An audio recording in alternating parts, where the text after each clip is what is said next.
You're walking through your daily life and you have all of these adversities that everybody endures it. Everybody has these stresses. And you allow it to compound and fester and build up. Eventually you might have, and don't be surprised if you don't have any understanding of what a panic attack is, but eventually, given enough time, if you keep having these stressful environments and you keep allowing yourself to be in these stressful conditions, you can enter into a state of panic. And that's where you allow generalized stress, go beyond that to generalized anxiety, and then to full-blown panic. And I am intimately aware of what that feels like, because dozens of times I have been ushered into the emergency room by ambulance, swearing up and down at the time that I was getting ready to meet my maker. As a young man, at 18, 19 years old, I had panic attacks then because I was obsessive about my first wife. She was someone that looked exactly like Alicia Silverstone. I have pictures to prove all that stuff. She was a troubled girl, and I married her to get out of a troubled situation. I had a lot of stress placed on me that I shouldn't have placed on me as a young man. But I was trying to be a white knight. I was trying to save her from a toxic home environment. And if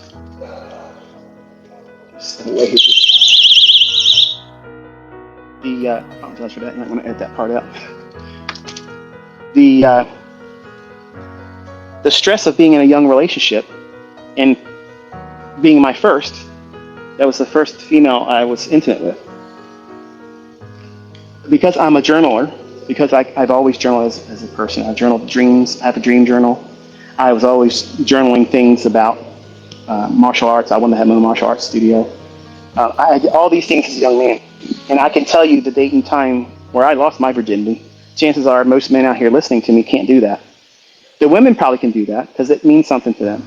And when I was growing up, I wanted to give that part of me to someone that deserved it. And I felt that this girl at the time was everything I wanted. And if we would stay together, I would have never been with anybody else. I've always been principle oriented. I've always been someone that the numbers and the probabilities of things.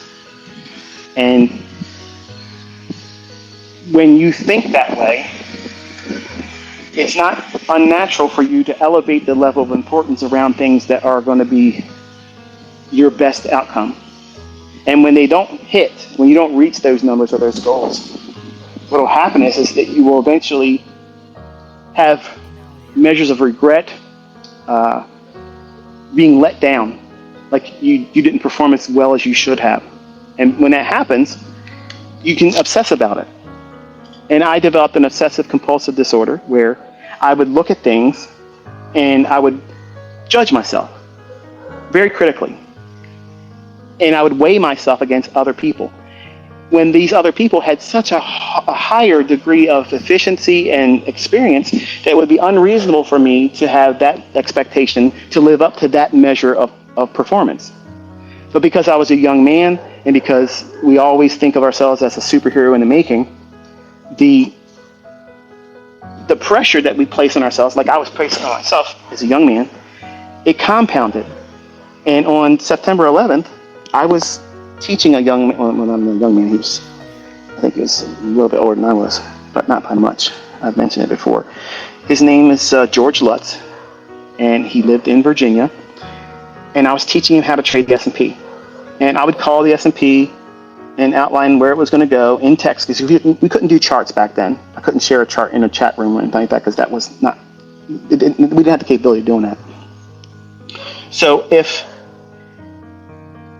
me 1 second here.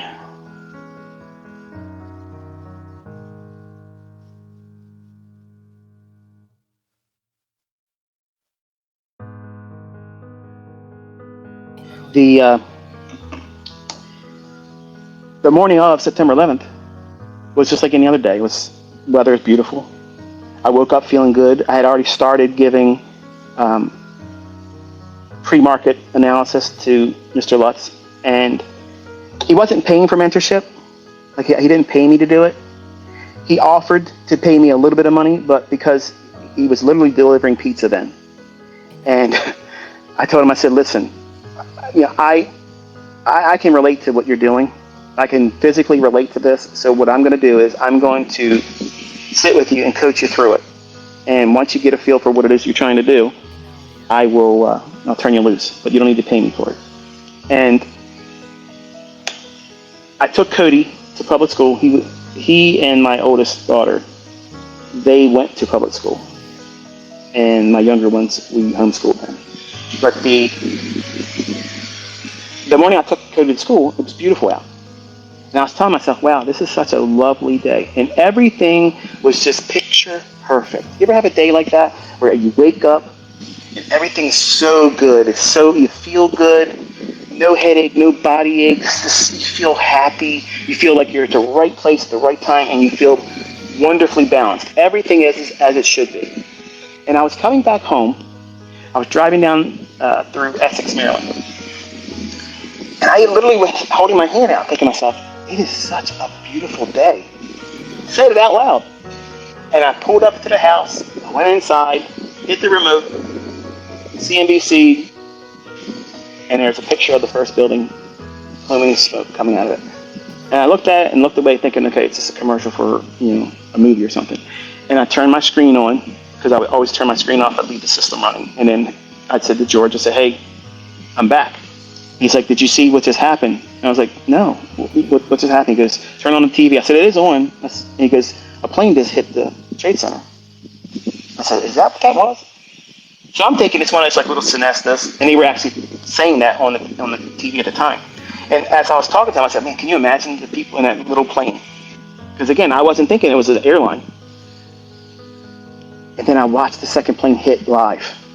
And I can't tell you how it made me feel like sick to my stomach. I'm like, I know what this is. Like, I know what this is. And immediately I told him, I said, listen, I'm in a trade right now. And I'm waiting for the open to close it. Like, I wanted to see it follow through with what I was holding the trade for. And because of that, I knew we weren't going to open up. The market was not going to open up. There was not going to be an opening bell. And there was news that other planes were en route to other places. And I wanted my family home immediately. And fear gripped me in a way I've never felt before. I had anxiety attacks about my first wife, when we would get arguments, because I was lovesick over her, obsessively lovesick. I was unnaturally committed to her in an unhealthy way. And eventually grew into a point where I was trying to tell her what to wear, how to act, who to talk to, and that just guaranteed that we weren't going to stay together because of my insecurities. But it was justified in looking backwards because there was infidelity there, and I picked up on it subconsciously. I knew it was there, but I didn't want to address it. In life, when you feel like something's not right, you need to obviously address it, because if you let it fester, it could become very bad. And that day was my first dose of full-blown panic. Like, I felt like my chest was crushing me. I couldn't think where all my family members were. Like, I couldn't collect my thoughts. And I couldn't even type out the message to Mr. Lutz to tell him I'm getting off of here. I got to take care of personal matters. I called my wife at her family member's house and I said, listen, I need you home. Like, I need you to get home right now. We need to get the kids out of school. You get our daughter and I'll get Cody, and let's head back to the house. Don't stop anywhere. And she's like, why? What's going on? I explained to her, and she was like, oh, okay, well, big deal. And she didn't realize what was, and I knew that day things were changing around the world. I knew at that moment something big just shifted. A major shift. And if you look back, if you're old enough, a lot of you 20-year-olds don't even know what that day was like. You don't know what the world was like before that day, where people could have communications with other people. We didn't have racism back then. We didn't have things that made other people and other cultures at war with one another at the time. It was a different, like, people had a sense of humor. If you were gay, a comedian could make references to your lifestyle, and you would be in the audience and you'd laugh about it. You weren't trying to force your lifestyle on us, and we weren't trying to force our lifestyle on you. and we got along better as a people. But that all shifted that day, and everything was a means of divisiveness. And I started feeling all that, and everything became a pressure cooker of stress. And I didn't like it. And the news, as I was saying earlier, my wife used to watch this stuff, and it would be toxic. It would tell you, oh, the terror threat would go up from yellow to orange. And then all of a sudden one day it would be lower to yellow, and then it would jump to red. We don't know where it's coming from. We don't know how it's going to happen and who's going to do it, but something might happen today. Be on guard. What the hell? No wonder people are constantly stressed out. And then what do you think happened?